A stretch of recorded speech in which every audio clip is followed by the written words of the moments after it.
Bitch, don't sleep. Ah! All right. Okay, we're ready. That's the cold open right there. Yes. There we go. I was waiting for something like that.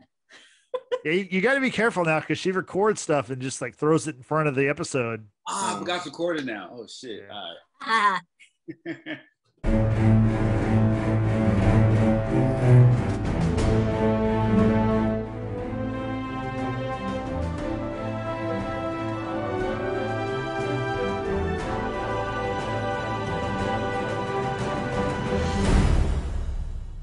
Hi, I'm Justin Boyd. Hi, I'm George Luna. I'm Brittany Pacheco. And I'm the alpha zombie in this motherfucker. And we are the Watchers in the Basement. Welcome to another edition of the Watchers in the Basement. And yes, as Frank just said, and maybe as my background shows, we're here to talk about Army of the Dead, the new Zack Snyder movie that dropped on Netflix on May 21st. And that was a drop, just from what y'all are telling me. Yeah. It didn't bounce. It just stayed on the ground. The movie came out. In the words of Frank, it didn't land. Right. Yeah. Yeah. That's a inside joke. So the movie came out in theaters the week before, and I was actually kind of looking forward to this movie. I thought it was going to be pretty good. Thought. And you thought wrong. You know, like if you look on Rotten Tomatoes, I think it's like has like a 71%. Like, so it's like more people like it than don't. Damn. But yeah, it wasn't very good. What did y'all think about the movie? I'll go to George first. What did you think about Army of the Dead? That shit was fucking terrible. That's probably the worst movie I've seen this year, dude. It was so bad. I've never understood a pointless movie. Like, this is the number one pointless movie of all time. Like, none of what they did mattered. Everyone died. It was literally spoilers, by the way. Spoilers. Everyone fucking died, which I assume, I was like, how are you gonna survive this shit? Like, going into like a zombie-ridden city and a nuke's coming inbound to destroy all the zombies. Yeah, I was like, either way, no one's gonna survive this shit. And I was right. But the fact that they so the whole plot of this movie is that they're trying to go into this the city of Las Vegas, into the casino's vaults to retrieve like $50 million worth of money, right? That's the whole fucking point of the movie. It's unmarked money. Money, they get to keep it, whatever, right? So this rich guy confronts Dave Bautista, who I guess was a former zombie fighter. As we learned from the slow-mo intro, the 20-minute slow-mo intro of the movie, where we see every character who's a part of Dave Bautista's group for this heist. Before the heist, they're all fighting zombies in slow motion. I skipped that whole section, by the way. Dave Bautista's like this veteran, like this military guy who's been fighting zombies, but now even though there's a city, Las Vegas, which is full of zombies, he's a short order cook at a burger restaurant. Like, I don't really understand that part. I mean, that's one of many things I don't understand. But then this rich guy somehow knows where David Bautista's flipping burgers at, finds him and offers him, like you said, George, $50 million to get into this bank vault in Las Vegas. It's $50 million. It's like untraceable, untrackable. The government doesn't know anything about it, whatever. And Bautista has to build a team to take with him. And take it from there, George. So the main, I just want to get to the main reason that the guy really wanted to go to Las Vegas, which I think was a huge part of the movie, which I don't know why the fuck they didn't just tell them this, is that he wanted the head of a zombie, one of the alphas, and they wanted to use it for research. So if that was the point of the whole fucking thing, why not just pay these motherfuckers to go cut off the head of the zombie that we literally see in the first scene when they cross over? It makes no fucking sense. Yeah, I mean, you're right. Like that, there's a zombie right there. It was literally waiting for them. They literally could have killed this fucking thing and left. Yeah. No, you're. Yeah. That's it. That was the whole movie in like 5 minutes. Or they could just not have done it at all. Yeah. It may not. Also, are zombies fucking? Because what the fuck? No, see, I think what happened is, well, I mean, maybe they are, but I think so. How did they get pregnant? oh yeah, I forgot about that part. Oh God. Well, because Yeah. that's like, I mean, okay, it's a Zack Snyder movie, so spoiler alert, it's a very long movie. It's needlessly like 2 hours and 28 minutes. I did forget about the pregnancy part, which Yeah. so when the queen dies, right, which she's the one who's beheaded in the movie. Yeah. She was also pregnant, I guess. Or like she was. They cut the baby out of her. Yeah. Here's what I didn't understand: was the baby alive or dead, or if you're a zombie, isn't it better if it's dead? I don't fucking know, dude. Because you have a point, but I don't know. Because they're the undead. So can they die? Well, I mean, they can die if you. So to kill a zombie rules are you have to either cut their head off or blow their brains out. I guess. I guess that's the only way. So there is one zombie who's smart. I guess the alpha zombie. He wears a metal helmet to where he can't be shot or easily stabbed in the head. But I'm thinking, like, wouldn't the other zombies go, "Hey, dude, where'd you get that lid? Because I could use one too." Like, yeah. But another thing, Justin. So supposedly it's like if you get bit by an alpha, you become another alpha, right? Or how does that shit work? I didn't understand that. I just thought like if you got bit, period, you become a zombie. I didn't really know. Yeah, but some of them were smarter than the other ones. No, but I think so. In the opening scene where the alpha gets loose, if you notice, he bit each person a different way. So like one he bit in the neck. Another one he like bit in the arm. Yeah, but according to the movie, if you get bitten by the alpha, you turn into an alpha. Oh, I didn't get that far. I had an hour left. Exactly. Well, okay. Here's my thing, because like technically, if anyone bites you, like you're gonna turn into an alpha then, or can you not pass it down? That's what confused me. I don't know. I was like, if that was the case, then all of them would be smart. So who did the alpha bite? Did he bite that guys? Did he bite that security guard guy who was like the dick to Batista's daughter? Okay. Yeah. So I do remember that. This movie, it's just so jumbled. So I didn't watch this movie, right? But I'm kind of like relating the whole like zombie biting thing to that of like the White Walkers. Yeah. Like that. There was a difference between like the whites and then like the Night King and his generals, or whatever. There were a difference between the two, right? So maybe the same kind of idea, but if you're constantly like making new alphas, then like the race of zombies are never gonna die, essentially. Yeah. But so, that was their mistake, is that they did that. They said that in the movie, like if you get bit by an alpha, you turn into alpha. So I don't know why. Right. But like, I mean, if you have the head alpha, and if you kill the head alpha, then maybe you kill like all the zombies in general. That's the same way with the Night King. You kill the Night King and you kill all the, White Walkers and whatnot. I don't know. Yeah. The only thing I liked of this movie was the guy from Power, or what's his name, Frank? Mari Hardwick. Yeah, him and the German guy that opened the safe. Like they were pretty good. And this was funny. That's the only thing that I actually laughed at. Yeah, like a little mini Power reunion, because Batista's friend, the Hispanic woman, she was also in Power. She played one of the jefes and one of the drug bosses in Power as well. Gotcha. And man, does she like die out of nowhere in this movie? Like, so they're in Las Vegas. They're in the casino. They might even be held in the vault. I don't really totally remember. But out of nowhere, she confesses her love for Dave Bautista, and like a minute later, she gets her neck snapped. Like, it is.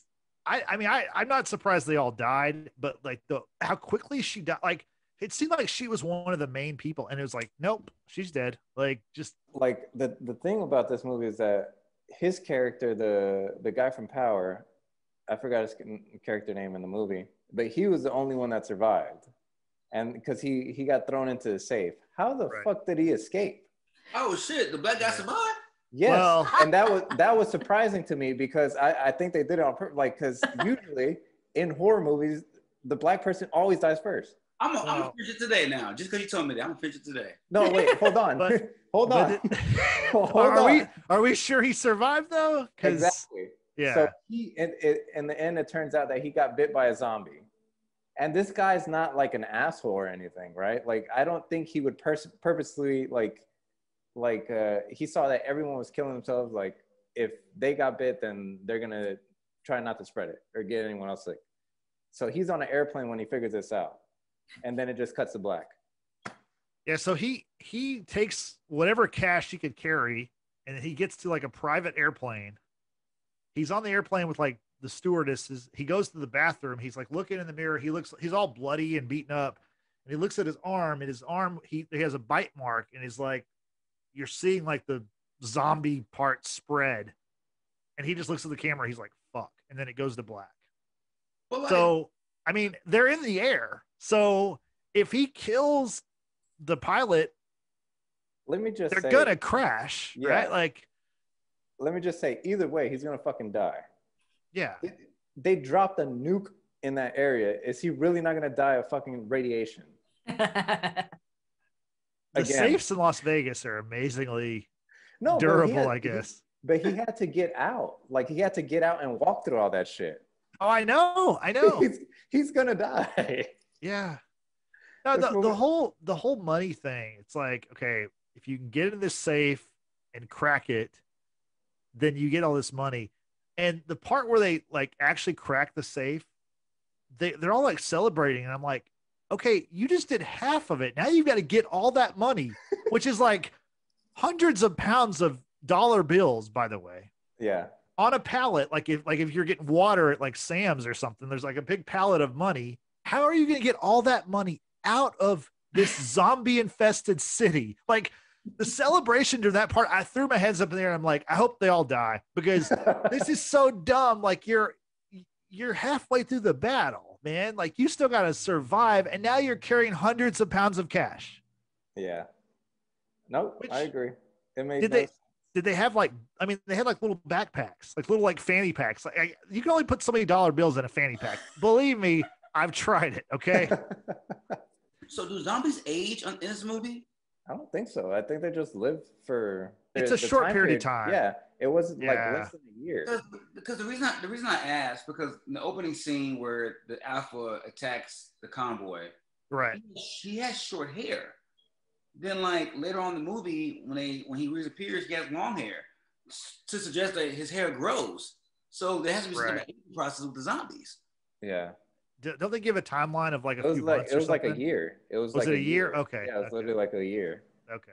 Yeah, because I mean, the idea is that Alpha that escapes at the beginning basically goes to Vegas and contaminates the whole city, you know, and then creates his own city that he tries to rule. Right. I did like the opening scene though. I mean, the whole part where the convoy part, I didn't like all the slow motion intro stuff. Yeah, I agree. Like the way old dude was dodging the bullets and shit, he was on some Matrix shit. I'm like, what kind of zombie is this? Yeah, that part was like, oh, like when it started out that way, I was like, oh, this might be pretty good. And then it's like, no, no, it's not very good. Yeah, I didn't watch this movie, but I did watch the pitch meeting on YouTube. That was pretty funny.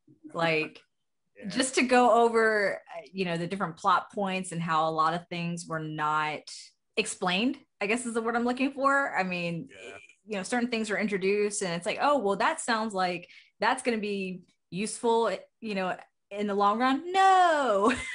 Or just, things like that. I don't know. Like, there is a pretty key point that they just like don't even worry about is Dave Bautista has, like, there's so many characters. There's way too many characters, but Dave Bautista has a daughter who's like in her 20s or something. And they're estranged because Dave Bautista had to kill the girl's mother because the girl's mother in a flashback was turning into a zombie like a year or two before or whatever. So he had to like shoot her in the head because once you're a zombie, you're on the other team. Like, you're a bad guy, so you got to kill him. No, here's a poetic side to that. She said, I wasn't mad that you killed my mom. I was mad because you didn't talk to me afterwards, or we didn't have a relationship afterwards. You just went away. Frank, you got pretty far in the movie. I said I got to about an hour out. It was just I got bored with it, bro. Like it was just I was like that. Yeah, that was pretty far out. You were almost done. Yeah. I know. I was about an hour out. I didn't care to see what the ending was. Like it was just so bad. Like it didn't make sense to me. It was like Batman versus Superman, but zombies everywhere.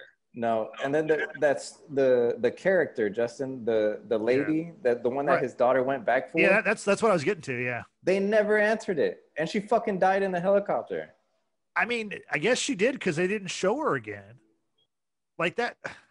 That was so like so. The whole point of this, like, there is a point where some of them can't escape, right? But then they decide, oh no, we've got to go save this friend of the daughter's, right? This older lady. So they go find her, and she's still alive. She hasn't been turned to a zombie, which I didn't understand that part of it either. Like so inside the zombie-filled Vegas, there were human beings who were in like a camp or something, like a quarantine camp, and so they rescue this woman from the zombie-filled wherever she was. And then they get on a helicopter. The alpha zombie jumps in the helicopter crashes. The woman died in the crash? I'm assuming so, because she did not like come out of it, and the daughter just ends up like leaving, and that was the end. And I guess the pilot died too, right? Yeah, no, she definitely fucking died. She got a big ass piece of metal like launched in her. Yeah. And that's something else I want to talk about is the pilot in this movie. Oh yeah, because, yeah. So originally it was Chris D'Elia, and the whole movie was shot with Chris D'Elia as the helicopter pilot. And by the way, if you look over my shoulder right here, that's Chris D'Elia on the set whenever he was in the film. Of course, then last summer, Chris D'Elia got in trouble for various allegations. They removed him from the movie. They replaced him with another comic, Tig Notaro, which, I mean, completely different kind of comic. I would say not a funny comic, in my opinion. But they replaced D'Elia. I'm sorry, but like this Tig Notaro, I know she's like acting by herself and it was all green screen. She had the charisma of like a piece of cardboard. I mean, like her line delivery was like awful. It was like the first time she was ever given these words that she ever saw before in her life, and she was like saying them about as slow and as like with no passion, no kind of like, I mean, her part was comedic relief, and I mean, I didn't even crack a smile because I was like, I was like, did you film this under duress or something? Were you actually paid? I mean, it was horrible. And it's like, at that point, like Netflix, like they should have just left D'Elia in there. Cause I know those moments would have been funnier with him because like, it's so weird, man. It's so like, that part is really bad.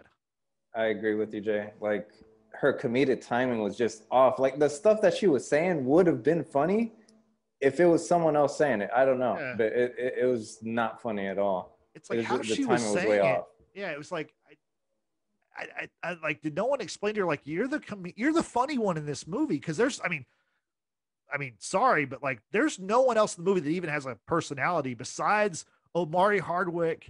And you're right. The guy that helps crack the safe, everyone else, including Dave Bautista is pretty like boring in this movie. Like it's like he's a great actor, dude. No, I agree with that. I think that he can be really good in certain parts. In this movie, I don't think he's bad, but I just don't think that there's much to it. Like, you know, Zack Snyder wrote this movie. He directed this movie, and he was like the director of photography. So he like his handprints are all over this movie. Zack Snyder, please don't ever write a movie again, dude, because holy fuck, this was bad. I don't mind him like directing movies or like filming these movies. It's great. Like it's entertaining. Like, but God, the writing was awful in this movie. I thought some of the camera work was weird. Not that I'm an expert or anything, but like the person who was in focus was in focus. Yes. But everything around them was that pissed me off. Yes. The depth of field was insane. Like for no fucking reason. Like no reason at all. It's like they're literally on their fucking, like you could see them. And then like everything else is blurry except their fucking nose. Which I don't know, like if there was a reason for that, but I don't see any reason for it. But yeah, I don't know why the fuck they did that. I thought the same thing. Not that I know a ton about zombies, but aren't zombies supposed to be like nocturnal and they don't want to be in the sun? There's a lot of scenes of zombies running in the sun of Las Vegas, like where it's pretty warm, right? Like it's not a cold climate. It's Yeah. Well, and then the idea that zombies are attracted to warm-bodied people, because they're the undead or whatever. So why wouldn't they like be attracted to other zombies that are baking in the sun? Yeah, but exactly. They were. So remember when he microwaved the zombie arm? Oh, right. And then like to use them as a decoy to get into the safe. So yeah. They did do that, Britt. No, I know, but I'm saying like, because again, I watched that pitch meeting but you see all these zombies out above ground, they're baking in the sun. It's like, are they being devoured by other zombies? Like what's happening there? Yeah, they didn't show that, but No. I'm assuming they would. Then why would they do the fucking microwave thing? It sounds like the continuity of everything is just like really. Oh, it was fucked. So the thing that he said, the Amari's character, that he said that it was like an endless loop or something like that. Did you catch a glimpse of one of the corpses? It had the keychain necklace. It had the little key. Okay. And the girl, the love interest of the Dave Bautista, she died when she got her head like cut off, like snapped. Yeah. She had that same key. And then I was like, oh my God, what the fuck is going on with this movie? I did not catch that. Yeah. If you go back to that scene where he's like, yeah, look at those bodies. That could have been us. It probably literally was them. It makes no sense. Trying to say like a Tenet kind of thing was happening with this Zack Snyder movie. I hope not, dude. God, I hope not. Because that would not make it better. No, not at all. So the whole premise of this movie is to go into zombie-infested Las Vegas to retrieve money that some guy said was in his vault, right? That was the fake reason. Yeah, okay, because he actually wanted them to, so he sent one of his guys, like one of his guys is going with Dave Bautista's team. But like Bautista's team, they don't trust the guy like from the jump. And, lo and behold, big surprise, the guy turns on him. And then, of course, I think, does the zombie tiger get him? Yeah, he does. He devours that dude. It was pretty fucking crazy. Yeah, the zombie tiger was by far the coolest thing in this movie. Like without question. But yeah, the money part is, and also Brittany, with the money thing, not only do you have the money thing, but you also have the fact that like the government has said like in 48 hours, we're going to nuke Las Vegas to get rid of all the zombies. So that's why I'm also saying like the part where they're celebrating when they crack the safe, it's like you're running out of time and you got to go all the way back with all this hundreds of pounds of cash back through all these zombies before the government nukes your ass. Like, it's just like, I would not be celebrating anything. I would be moving at like a flash-like speed if I could. You know what I mean? Like, it's the sense of urgency, I guess is what I'm trying to say, is like, it's stupid in this movie. There's too much like heart to heart. Oh, your mother would have wanted this. And like all this kind of stuff where it's like, there's zombies, dude. Like, you're probably not going to see tomorrow. Glad I didn't watch this movie and waste 2.5 hours of my time. The pitch meeting on YouTube, totally worth it. The fact that it addressed a lot of the issues of this movie and like why the owner of that vault wouldn't just give them like the pound key or to get in. And, the fact that the alpha zombie who was like on a rooftop or something and saw that they were flying away in the helicopter, like jumped down, got on a horse and like went to another building in the same amount of time it takes for the helicopter to, get from point A to point B. That made no sense. Yeah, literally made no sense. Although I will say that tiger zombie looked really, really cool. That would probably be the only reason why I'd want to see the movie. I was going to make there's pictures of it online. Yeah, oh yeah, I know. I was just going to make a poor joke about, the tiger belonging to either a Sigfrid Roy or Mike Tyson. No, it did. No, I know. I thought it was going to be like a cross promotional thing with like Tiger King. I thought somehow we were going to get, tie in that. The fact that we had a tiger here in Houston on the loose for a little while. Goodness. They bought it from Joe Exotic. So what? Since this was the worst zombie movie I've ever seen, what is your favorite zombie movie if you have one? I personally am not into zombie movies. I've unfortunately have seen like some Resident Evil movies, but like it's not my jam. Mm-mm. Okay, Frank. Mine's World War Z. I'm actually waiting on the sequel, man. They're making a sequel to that. The zombies on there were athletic. They were climbing walls. They run like 4.240s. Like they were, That's terrifying. dude. They were. Have you seen that, Justin? I've never seen it. I have. I've seen it. Yeah. Dude, those zombies. There was a scene in that movie where I don't know if it was Israel or Saudi Arabia, but there was a big ass wall, and like the natives of that country put this great wall, China-sized wall. The zombies basically like Make a mountain. make a mountain out of each other to get over that wall. Like they're like scattering like roaches climbing on top of each other. I'm like, these motherfuckers are smart as shit. Like it was, dude. I love that movie. So yeah, I'm not a big zombie watcher. Like I've never seen The Walking Dead or Fear the Walking Dead or any of that kind of stuff. I do remember when I was a kid, I saw Night of the Living Dead or The Return of the Living Dead or something. That was like a famous one. It's not my genre. I mean, I'll be honest, like with this whole Zack Snyder thing, I was caught up in the Justice League hype and the Snyder Cut stuff. And I thought that like, oh, like I like Dave Bautista, you know, he's good in the Marvel movies and stuff. And I thought it was going to be fun. And obviously when D'Elia was a part of it, I was like, oh, it's going to be kind of funny. Like it's the perfect kind of like Netflix kind of movie. And then, man, it's just not. It's the most like 5 out of 10 movie I think I've ever seen. Just like, fuck that. Take it or leave it. Like, I mean, Frank, like you stopping with an hour left, I don't blame you because like I broke it up into like different sessions because it was just like it started out really strong and then it was like immediately like 20 minutes of slow-mo and then it just got real boring and it's just people talking about their feelings and there's zombies in the world and I had to just like be like, man, this is not very good. It's a Netflix movie, you know what I mean? Like you get what you pay for. So Well, but this actually came out in the movie theater, so people actually paid for this shit. yeah. I know, not us people though. I was gonna say at time of recording, because I was watching Netflix before we jumped on here. It's number 1 for Netflix top 10. Yeah. So I mean, it will be. It will Yeah. be. I mean, like I know, like George didn't like Jupiter's Legacy, but it was number 1 for like a week and a half or something. I mean, Yeah. on Netflix, Just because it's number 1 doesn't mean that shit's good. Yeah. Clearly. I doubt. I bet. No, Netflix doesn't release this kind of information, but I bet the rewatch on that is very low. I bet once people see it, they're like, oh, "Okay, I'm good. Never I don't again. need to watch it again." Yeah, we've had a run of those kind of movies, like with obviously Kong versus Godzilla. I hated that movie. I'll never watch that again.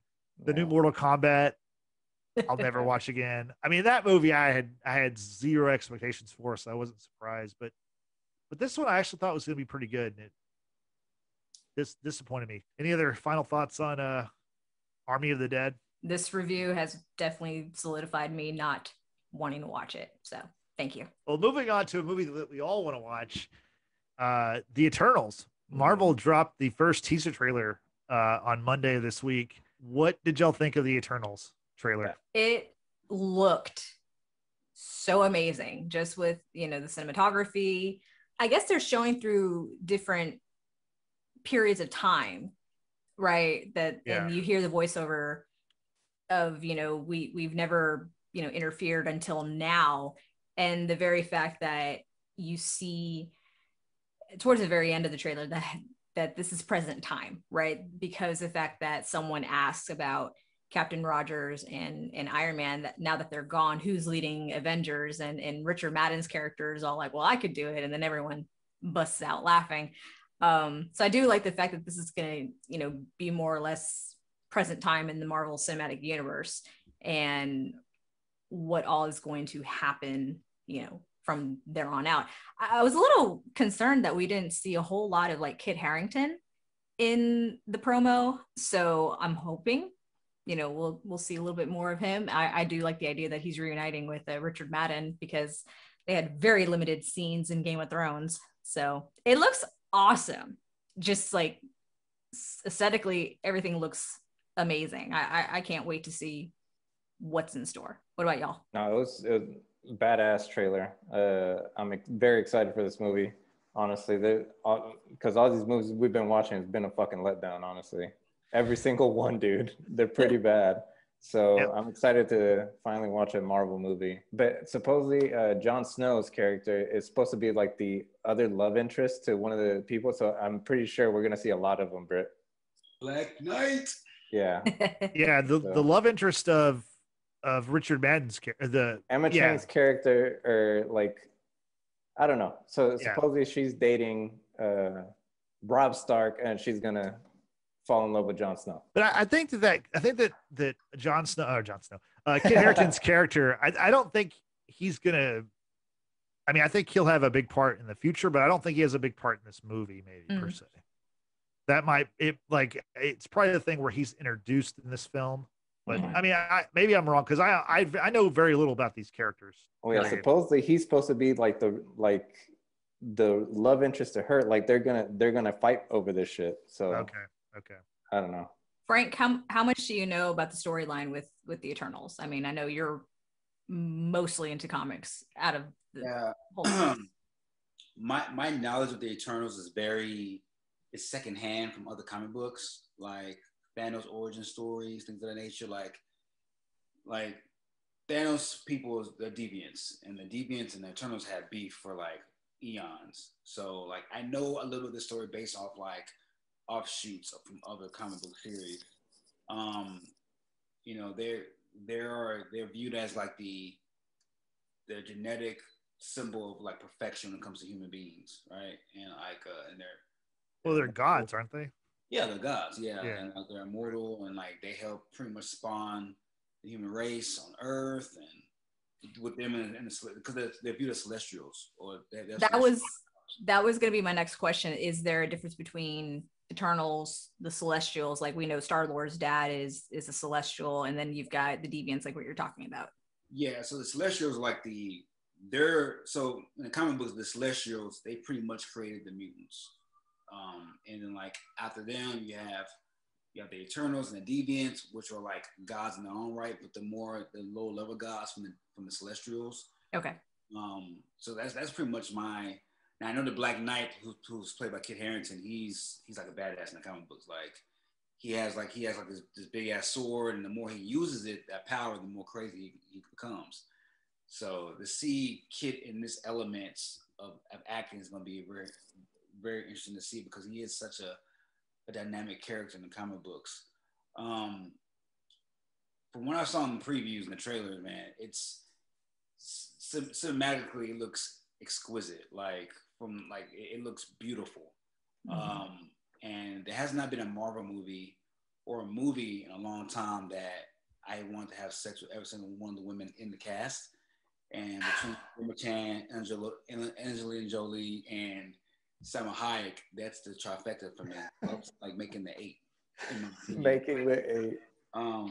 But to be serious, no, I love that review. I love like like when the trailer's on TV and it's showing like, Gene Siskel gives it 2 thumbs up or whatever. It's like Frank Cooper says, I will have sex with every female character.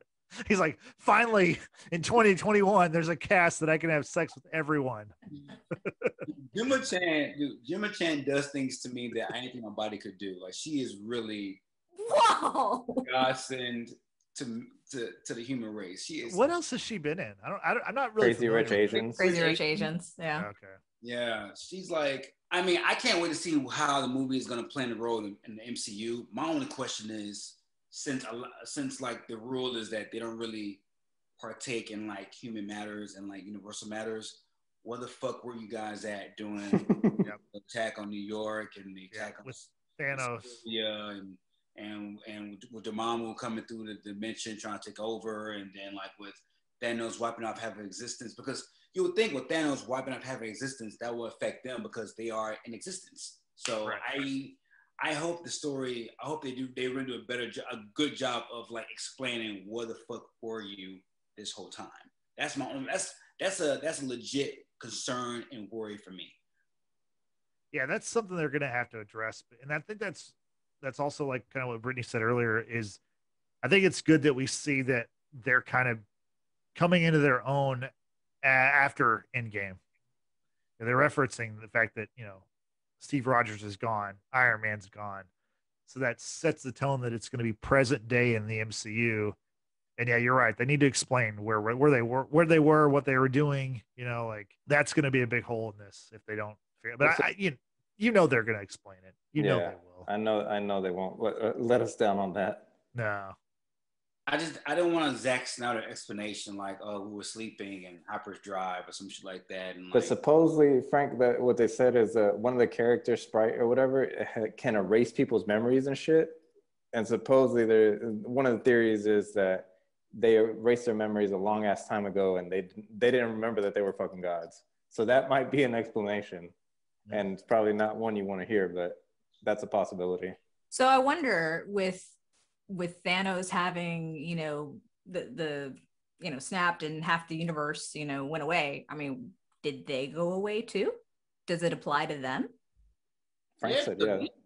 It has to. They're beings. Like, yeah. I mean, it was half of the universe's existence. Like, yeah, like, and that's why I need to find out. Like, there is no like, oh, I wore this jacket that keeps me protected from like being eradicated from the stones. Like, it just needs to be explained because yeah. And then like another thing in comic books, like Thanos is half eternal and half deviance. So I wonder if we get like a Thanos prequel story or like a Thanos mention because the deviants and Eternals are they're enemies. So I want to see how that plays out in the movies as well. The Eternals comes out in November. So this is just a teaser trailer. This wasn't even like the full blown like real deal trailer. So moving on to another Marvel thing that recently came out. MODOK recently dropped the series on Hulu last Friday. MODOK is a villain in the Marvel universe. He's known for like he's basically this giant head with like little arms and little legs. And this series on Hulu, it's a comedic series. It's funny. It's got Patton Oswalt. He plays MODOK in the series, and it's I've watched the first episode. There's 10 episodes. All 10 are available on Hulu right now, so you can binge it and knock it out. It's pretty funny. It's interesting because it's like animation meets claymation, the way it looks. So it's got an interesting look. And like I said, it's a pretty funny series. You've got John Hamm. He's the voice of Iron Man in this series. You've got Beck Bennett. He's a SNL cast member. He's one of the voices. And Ben Schwartz, who's John Ralphio, which we seem to talk about every week. Yeah. He's on. He's the voice of MODOK's son. So MODOK is this evil genius, but then also he has his like married life where he has his wife and 2 kids, and so he's trying to like balance being the evil genius with also being a family man. But it's a TVMA, so there's cussing and stuff in the show, and it's not really for kids. It's interesting. Like I've watched the first episode. I'm gonna watch the whole series and knock it out. Have y'all heard of this series at all? I've never heard of it till today. No. I have, and George gets upset when I say this. It's hard for me to watch like things like claymation anime. Yeah, just, I don't take it serious. I don't know this is like the way it looks. Except Invincible. It's not anime though. No, but it's animation. I mean, yeah, but this is claymation, right? Yeah, but if you see the way it looks, it's like part of it's animated, part of it's like claymation looking. Is it like Robot Chicken? Yeah, kind of like that. Yeah, that's a no for me, man. I can't. I don't. Yeah, I don't. Okay. Like, and Robot Chicken's funny. Like, right. The things I've seen, it looks like Sean Green or Sean, whatever his name is. They do a great job. It's just Seth Green.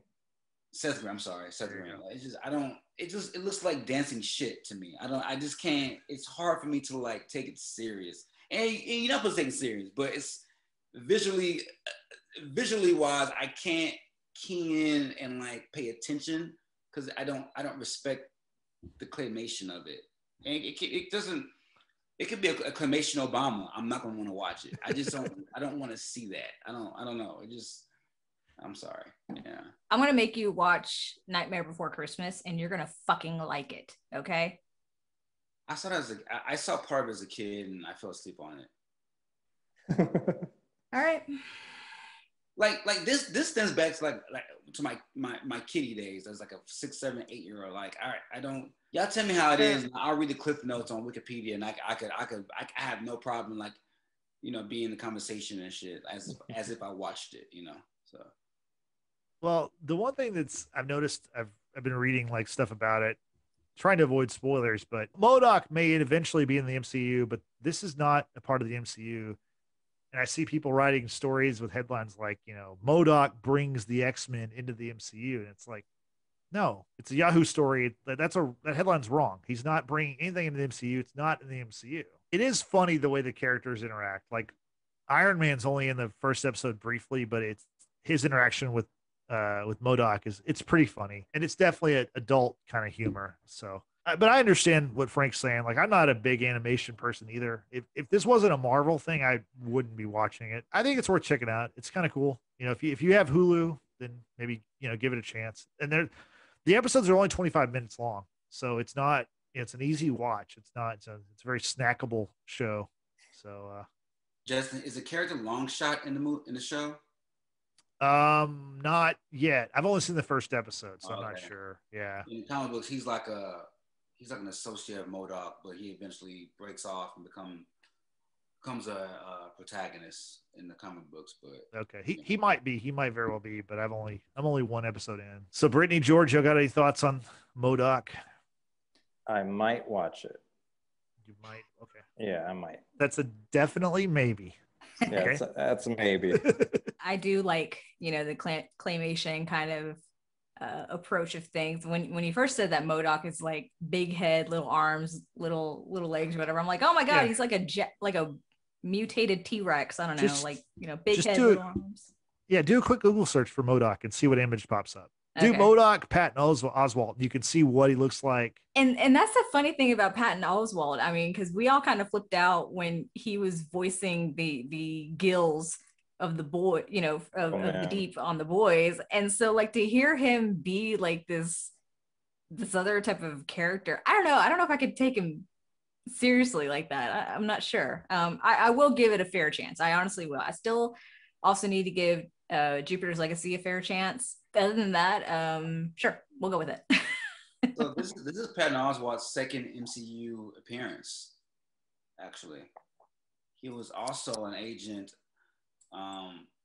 agent in Marvel Agents of S.H.I.E.L.D. season 3.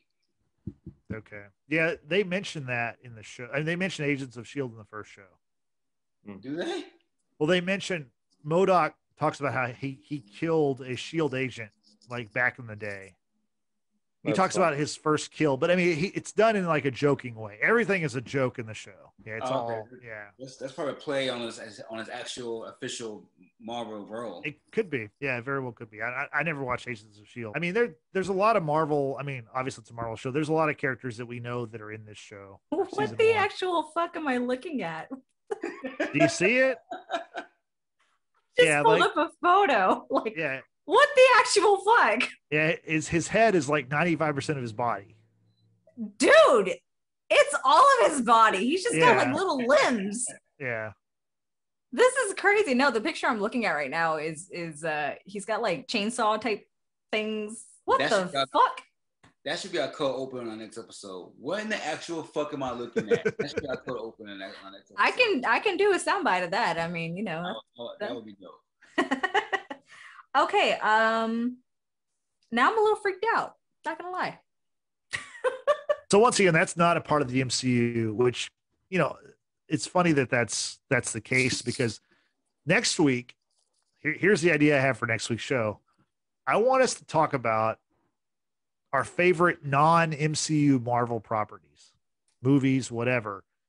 Because I've been doing a little bit of research, and there are a lot of non-MCU Marvel movies.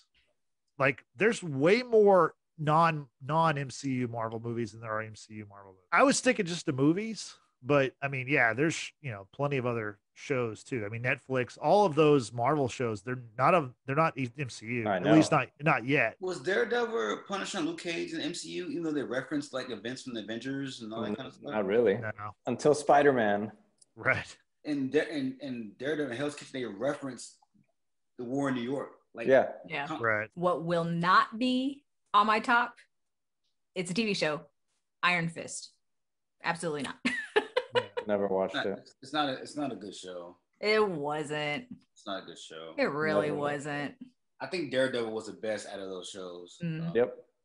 It was oh my god, Kingpin. The guy who plays Kingpin he was in that old military movie back in the day, but he's awesome. Mm-hmm. Yeah, Vincent D'Onofrio. There you go. So anyway, that's next week. We're going to talk about our favorite non-MCU stuff next week. Just a few more little news items to mention before we go today. Warner or HBO Max and Cartoon Network announced that there's going to be a new Batman animated series coming out. It's called Batman Cape Crusader. And the executive producers on this are some heavy hitters. You got Matt Reeves, who's the director of the Batman movie franchise that's coming out next March.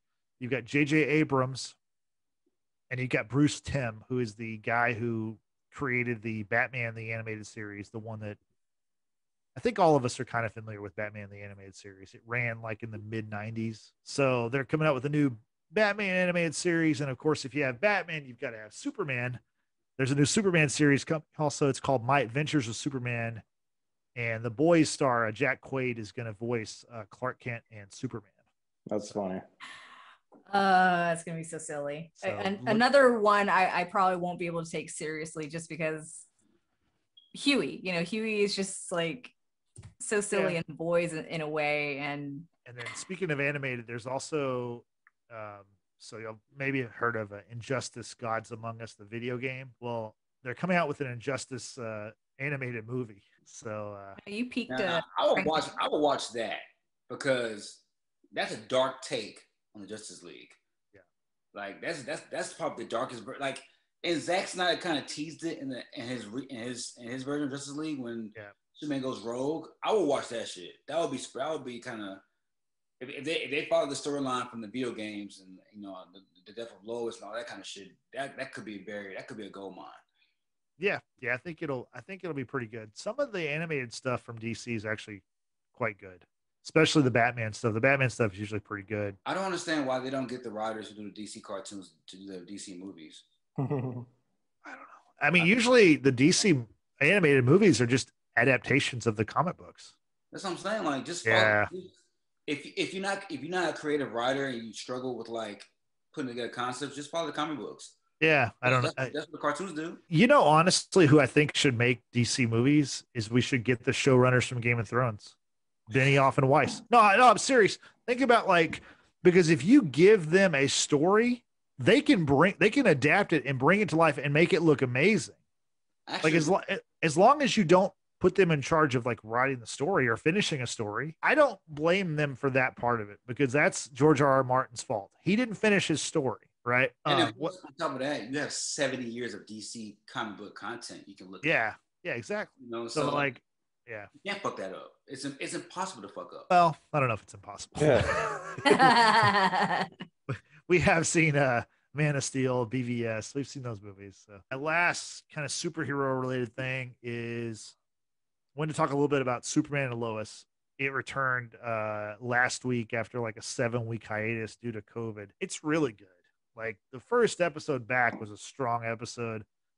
All the stuff that was good from the first 5 episodes, it was kind of a best of episode in this 6th episode. It's very interesting with this. It's Lex Luthor from another time who's shown up. He's from another world, and in his world, Superman is evil and tried to destroy the world. So he's there to destroy this Superman so that this Superman can't destroy this world, but then this Superman is a good guy. It's interesting. It's very well done. I like it. I'm a big fan. I think Tyler Hoechlin is one of the best Superman I've ever seen. He's so good as that character. He's so good as Clark Kent. It's easily the best show that the CW's probably ever had, I think. I know it's early. It's only been 6 episodes, but the way it looks and the quality of it is a step above their other shows, in my opinion. Yeah, I mean, from the 3 episodes I've seen, it doesn't have that. How can I say this without sounding dickish? It doesn't have that CW Saturday morning cartoon feel to it. It actually has some adulterated action, it's kind of dark in a way, especially when they show the other dimension that Superman's going ham on. There's a good storyline to it, and like I said, Tyler Hoechlin, he does a really great. I was, and at first I was like, well, maybe the bar's too low for me. Maybe I'm just easily impressed because I don't expect much from the show. But as I watched it the last couple of weeks, I'm like, man, this is a really good story. And then on top of that, it's a story I haven't seen before, not on live action TV. It's not an origin story. It's not oh my God, it's Lex Luthor and LexCorp developing weapons to kill Superman. Like, no, this is an actual like unique story that you've never seen before on TV. And so it's an older Superman. He's like a Superman who's like, I guess, late 30s or 40s. He's got 2 teenage kids, one of which has powers. The other one, I guess, doesn't. Or maybe he will eventually. There's a lot of high school football involved in this show. I wasn't expecting like all the Friday Night Lights kind of stuff. There's a lot of football. The football doesn't always make sense. He shouldn't be playing before he accidentally murders somebody because of his newfound powers. Well, that's true. You can't tell me that if you woke up one day and you had superpowers, you would be playing football. I would be playing football. I'd be playing basketball. I'd be playing baseball. I'd be like challenging kid to tennis matches, or let's go hit the links for some golf. Like I'd do it all. This is also true. I will be trying to do it all. I'll be the world's best decathlete, or so, whatever you want to call the shit. But I do like the dynamic between Clark and Lois in this incarnation of Superman, because like they're like any other couple. Like they're struggling with raising their kids and like finding identity and like work shit. Like it's like, damn, these motherfuckers are really human. Like Clark's like really going through like family shit. Like you don't really see that from that dynamic from this incarnation of Superman before. Like the whole like uprooting his family and going back to Smallville. Like he's really trying to balance being a father and being a hero, and seeing that balance or lack thereof, him trying to correct that, it's kind of cool in a way. Like I've never seen this side of Superman before. So Superman's he's not a god in this series. Superman is like everyone's savior, but he's also more like a person. Yeah. So he doesn't treat savior, but at the same time that him being a savior of everybody is like really crippling his family dynamic, because he's so caring. He's stretched so thin. Like there was a scene in episode 3, like he's playing catch with Jordan, and like there's like a new crisis overseas, and the father-in-law is like calling for him, whatever. And he goes and he comes back, and like there's issues again, like because the kid's like you're not there enough, and like that's like, damn, this is like, okay, all right, Rogers, y'all motherfuckers are thinking, okay, I did that. So he doesn't treat Lois like a pet. Not this incarnation, no. Okay. Not any incarnation of Superman. That's a different character. That's Omni-Man. I just had to throw that in there. My other question was with Lex Luthor, from a different world or whatever. Is he still Jesse Eisenberg or not? It's a black guy. It's a black guy. Yeah, it's a black dude. So yeah. And here's my only question. Like, and Justin, you're further along than I am. So like the episode that I stopped on, like they showed the evil Superman, right? And like in this flashback, or I guess in this offshoot world. If you know you're Superman and your world is evil, and the Superman and his other world is good, why don't you just enlist his help to beat the old Superman? I know. That's what I was thinking too. Because like it's so clear that this Superman is not the Superman from your world. Like It's so clear. But then there's something I don't want to spoil for you, but there's another reason why this guy's there. Again, I don't want to spoil it for you, but it's another character that he also has a past with in his world that's also in this current world. So it's probably Lois, probably. Yes, it's definitely Lois. Yeah, you nailed it. Yeah. Yeah. I thought that too. I thought it's kind of like, why wouldn't he just tell him or talk? I mean, because like this guy, he's Superman. Like he's like the Superman, and like he's constantly saving the world and other planets and stuff. Why wouldn't he just? But then I guess you wouldn't have a show, So this is also true. Yeah. I was gonna ask if Lex Luthor had a reason to be there. If the other reason to be there was for someone named Martha. Sorry. No, actually, in this incarnation, Martha dies in the first episode. Yeah, it's It's kind of sad, actually. But, Okay. Yeah. My jokes are done. Okay. George, any thoughts on Superman and Lois or anything? Not really. No. I know y'all talk highly of it, but I don't care enough about Superman to watch Yeah. it. I don't even care about the fucking movies.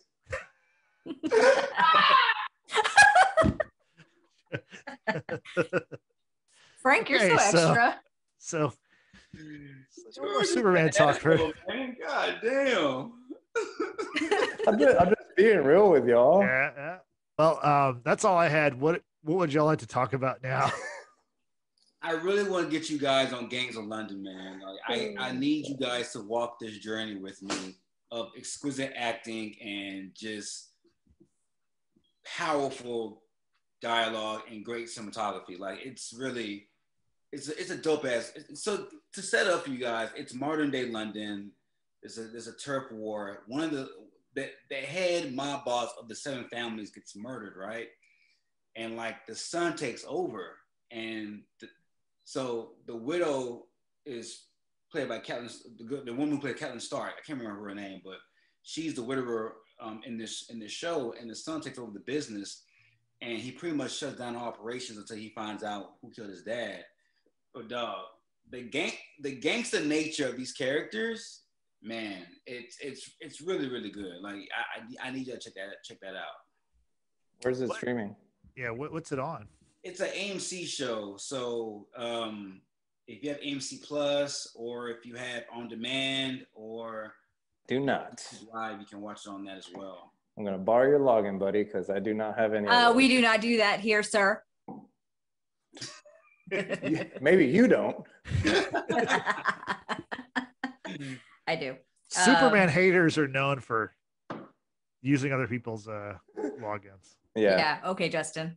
So you said Gangs of London, right? Yeah, Gangs of London. Okay. Yeah, Quentin Tarantino is a producer on this as well. Okay. I've been watching it. I got to look that up. I've been watching on on demand on YouTube Live. So How many seasons are there? It's just one. It started back in late April. So like episode 6, I think, just dropped. I want to say. I think if it's AMC, I bet it's a weekly release. Yeah. Right. Yeah. It's definitely weekly. Yeah. Okay. It might be Sunday nights, I want to say. It looks like it's Sunday nights. Yeah, I think it's Sunday nights. Okay. I'm about to check it out right now. So there's 9 episodes. Yeah. 9 now? Okay. Well, yeah, check it out. If you can find it, let me know what y'all think. The first episode doesn't grab you, you probably won't like it, but it's some of the murders on here, man, are pretty grotesque. I'm like, shit, okay, AMC, y'all going there? Okay. Yeah, I'll give it a go. I've got AMC, so I will watch it because you know me, I love me some London. Yes. London calling. Yeah, because I want to have somebody to talk about it with. That's how I feel about The Handmaid's Tale, but y'all won't watch it. That's so dark, man. I can't give a rape and misogyny like that. That's a tough watch.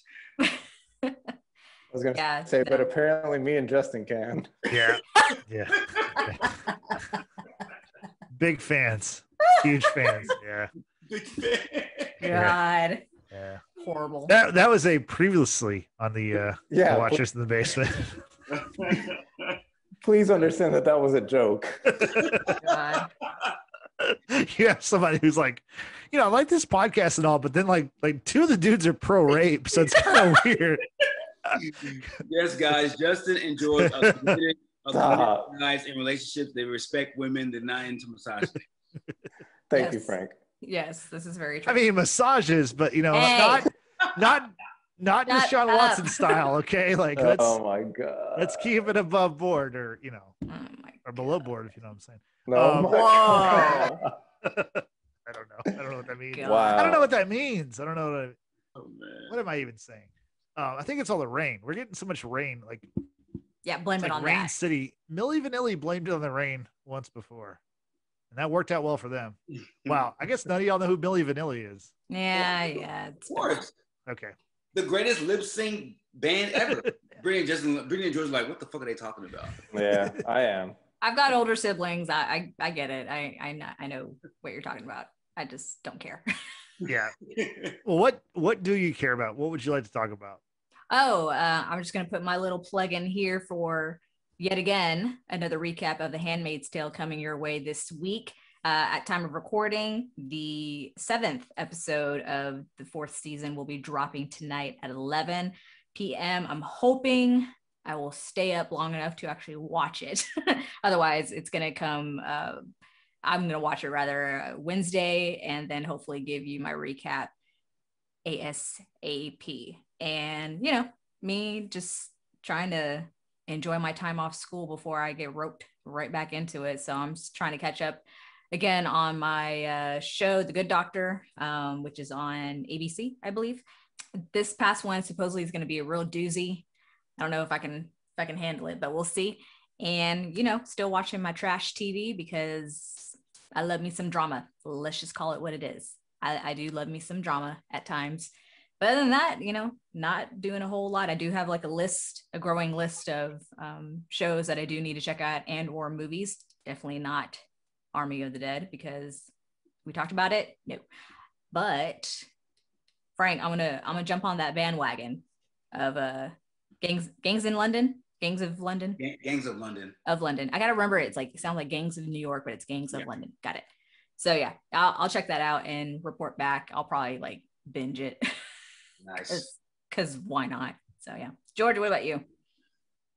I've just been watching that Mosquito Coast show. I feel like it gets better every week, so it's pretty good so far. It's on a also known as Texas. Yeah, basically. Yeah. Yeah, I still don't know why the fuck it's called Mosquito Coast. So eventually we'll find out. But other than that, that's all I've been watching. I've been watching trash TV too, Britt. We started watching Below Deck. It's a Bravo TV show. It's so fucking good, dude. Like the drama is so hilarious to me. I'm with you on the Bravo shit because I've been watching a lot of 90 Day Fiance. That's my shit. Yeah. Oh, I love that show. Yeah. Oh, I used to watch a lot of funny. 90 Day Fiance, but I can't get It's into funny. the new people. Mm-mm. Yeah, there's a couple that's now have their own shows called the something Chatel. Oh, the Family Chantel. Familia Chantel. Yeah. So I'm so jealous I didn't meet her first. Oh my gosh, she's so beautiful. Yeah. No, I know who you're talking about. It's Pedro and Chantel and yeah. I know. That season of 90 Day Fiance was hilarious. It was fucking funny. Oh my well, God. and and since you know we're talking about it, the ones that really got me were George and Anfisa. Oh my God. Yeah. That dude there. You know, he ended up going to jail. Dude, yes, I follow him on Instagram.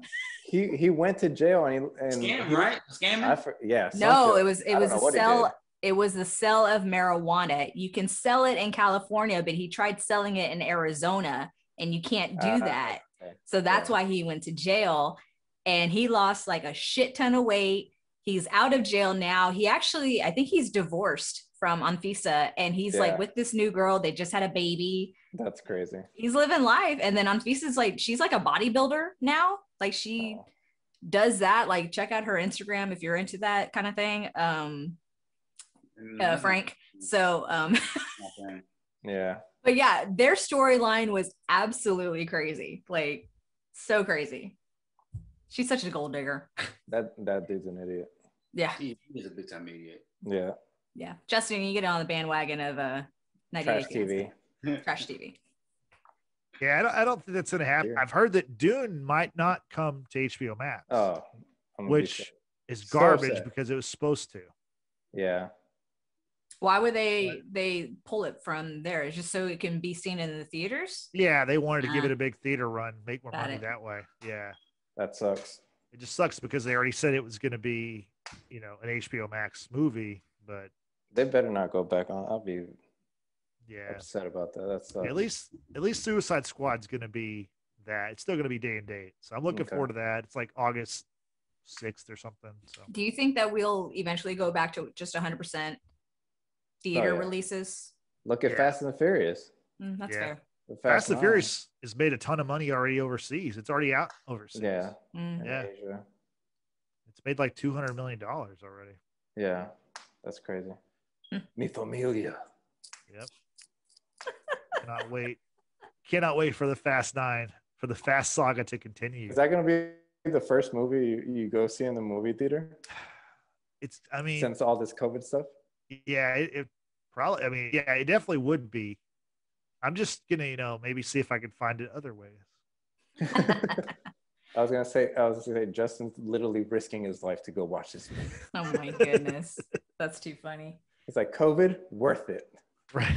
I feel like we all need to get together and do a barbecue to watch Fast and the Furious. And my pool is open. There are, fire pits over here, or grills, whatever you want to call it, Yeah, y'all, but it's not. And we'll just get together.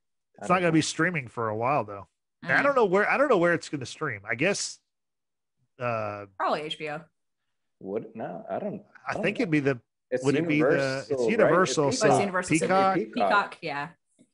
But has Peacock had any like big movies? Not like on demand or anything. But now they took over. They have the WWE pay-per-view matches on there now. Yeah, that's the only thing I've seen. Yeah. Yeah. That they do. Mm-hmm. See, all this streaming stuff, it's kind of confusing. There's so many of them. There's too many now. Yeah. There are. Yeah. I was gonna ask Frank, have you heard any update of the Yellowstone show, like the prequel? Because that's supposed to come out next month. Next month, apparently. And then I heard they wrapped on Yellowstone, the TV show. That's supposed to come out this summer as well. So I think they're both gonna come out in succession. Ooh. So wait, are both of them gonna be on Paramount Plus?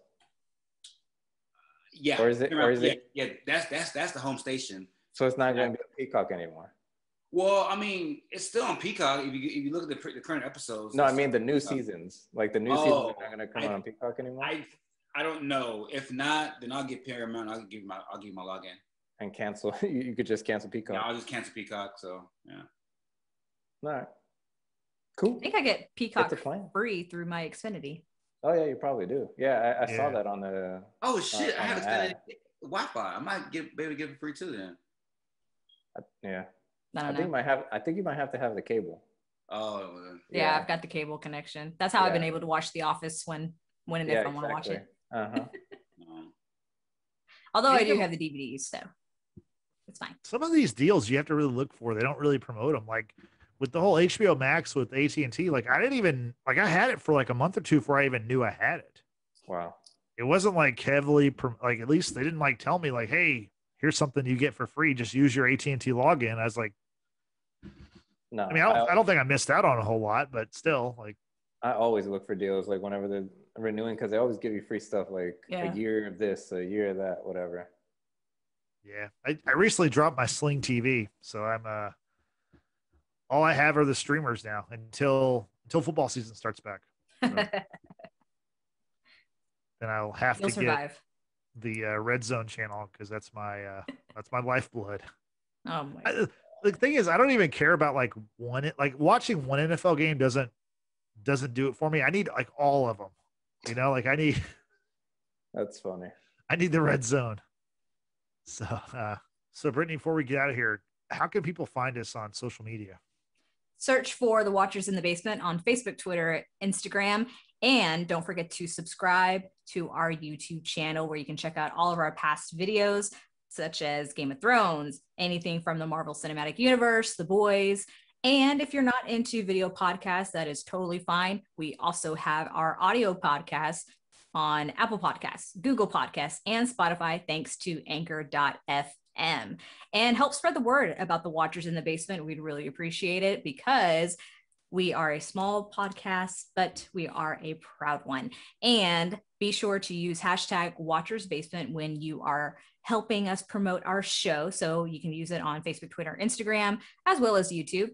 And if you do want us to review anything that you're watching, be sure to, once again, include that hashtag Watchers Basement when trying to reach out to us. And we do appreciate comments and likes, and most of all the shares, because we need help. Help us.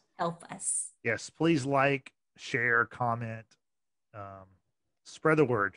We need your help. Spread the good word. Yeah. Frank. Anyway. Yes, ma'am. Just kidding. Yeah. So like I said, just find us on social media and leave us a comment, share, and we'd really appreciate it. Don't forget to give us 5 stars. Also, when reviewing our audio podcast, there you go, George, 5 stars, both hands.